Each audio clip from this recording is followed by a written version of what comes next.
शाम ढले ही हर पंछी को घर जाना पड़ता है। अब भारत के पास केवल 15 दिन का खाने का पैसा बचा था। डॉक्टर मनमोहन सिंह जी ने देश की इकोनॉमी में एलपीजी रिफॉर्म किए। तब मनमोहन सिंह जी को प्रधानमंत्री बनाया गया। शहर में एक चिराग था, न रहा।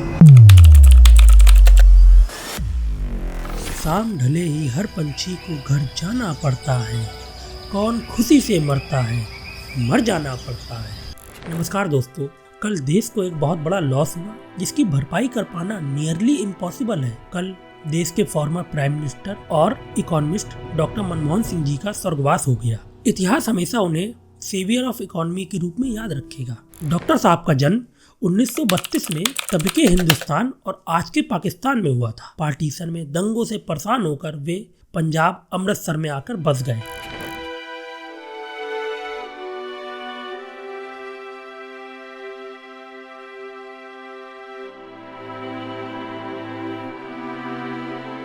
डॉक्टर साहब को पढ़ने का बहुत शौक था, इसलिए उन्होंने अपनी इनिशियल एजुकेशन पंजाब से ही पूरी करी। उसके बाद वो पीएचडी के लिए कैम्ब्रिज और डीफिल के लिए ऑक्सफोर्ड गए।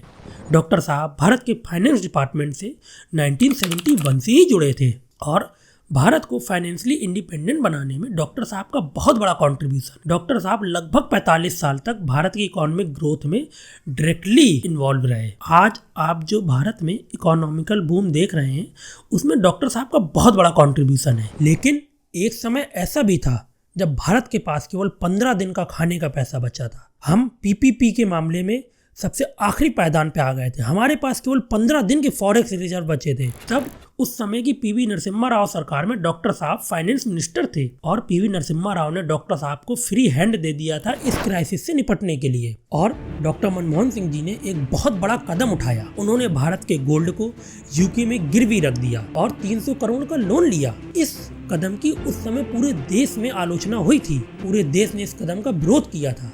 लेकिन उसके बाद डॉक्टर मनमोहन सिंह जी ने देश की इकोनॉमी में एलपीजी रिफॉर्म किए, यानी उन्होंने देश की इकोनॉमी को लिबरल बनाया, ग्लोबलाइज किया और भारत में परमिट और लाइसेंस राज खत्म करके प्राइवेट फंड्स बढ़ाए। विदिन 2 इयर्स पूरे देश को समझ में आ गया कि ये मूव क्यों जरूरी था। विदिन 2 इयर्स पूरा देश उनके इस मूव की तारीफ कर रहा था। अगर डॉक्टर साहब उस समय सारे रिफॉर्म ना करते तो आज जो श्रीलंका और हमारे आसपास के देश के हालात है ना, वैसे हालात भारत में भी हो सकते थे। इसीलिए सही मायने में डॉक्टर साहब सेवियर ऑफ इकोनॉमी थे।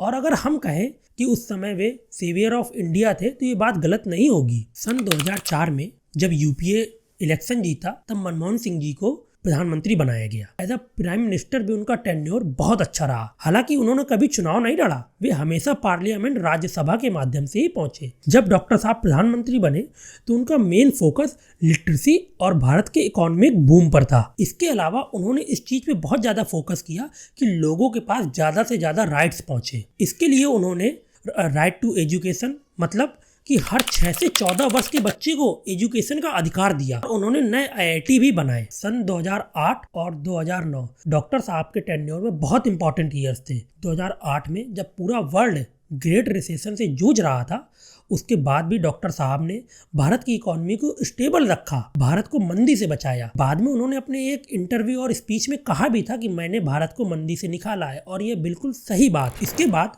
2008 और 2009 में एक और इम्पॉर्टेंट इवेंट हुआ जब भारत को अमेरिका के साथ न्यूक्लियर डील साइन करनी थी।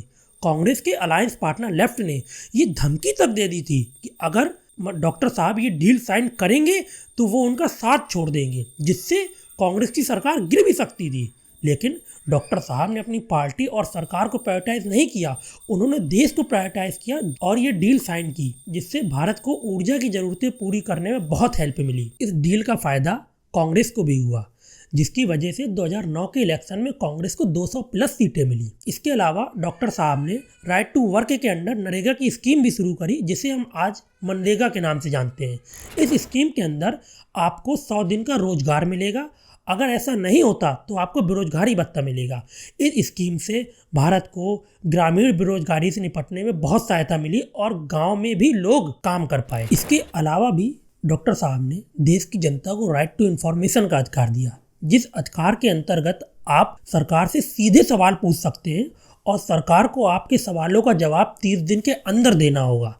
बाद में यही एक्ट डॉक्टर साहब की सरकार जाने की वजह भी बना। बाद में इसी एक्ट का यूज करके 2G स्कैम, कोल स्कैम और कॉमनवेल्थ स्कैम पकड़े गए। इस समय भी डॉक्टर साहब ने अपनी सरकार और अपनी पार्टी को न चुनते हुए लोगों को राइट टू फ्रीडम और राइट टू एक्सप्रेशन के अधिकार को चुना। इसके बाद सन 2014 में डॉक्टर साहब ने एक्टिव पॉलिटिक्स से संन्यास ले लिया। हालांकि उनके टेन्योर में उनके ऊपर कई प्रकार के आरोप प्रत्यारोप लगते रहे और यही इस लोकतंत्र की खूबसूरती भी है। लोग कहते थे कि वे उन आरोपों का जवाब नहीं देते, लेकिन इसका एक यह भी पहलू है कि जब व्यक्ति इतना समझदार हो और पढ़ा लिखा हो तो वह हर अननेसेसरी चीज का जवाब देना उचित भी नहीं समझता। परिंदों को मंजिल मिलेगी हमेशा, परिंदों को मंजिल मिलेगी हमेशा, ये फैले हुए उनके पंख बोलते हैं, वही लोग रहते हैं खामोश अक्सर जमाने में जिनके हुनर।